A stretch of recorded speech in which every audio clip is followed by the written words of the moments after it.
Kronologi warga di Bondowoso bakar rumah pegawai PTPN dan sandera 3 anggota TNI.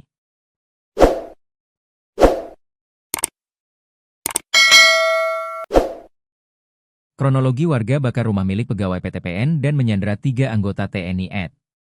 Kejadian di Desa Kaligedang, Kecamatan Ijen, Kabupaten Bondowoso, Jawa Timur, pada Kamis, 15 Mei 2025, malam.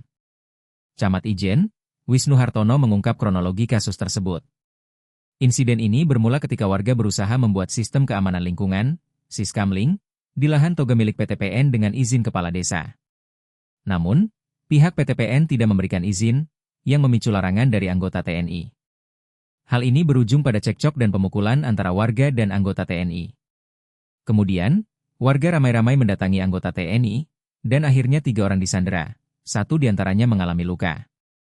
Akibat ketegangan yang meningkat, 2 rumah asisten tanaman PTPN 11 dibakar oleh warga.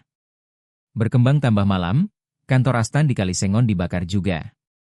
Bakarnya 2, kata Wisnu, dikonfirmasi Jumat, 16 Mei 2025, pagi. Selain itu, sejumlah pohon di jalan menuju Kaligedang juga ditebang dan dibiarkan melintang di tengah jalan, menambah suasana mencekam di desa tersebut. Setelah situasi semakin memanas, pihak kepolisian dan pimpinan TNI datang untuk berdiskusi dengan warga. Beruntung, setelah musyawarah, sandera berhasil dibebaskan pada pukul 00.05 waktu Indonesia Barat.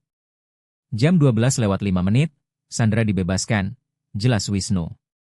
Wisnu menambahkan, saat ini, lembaga bantuan hukum, LEBIH, akan berperan dalam menyelesaikan masalah ini.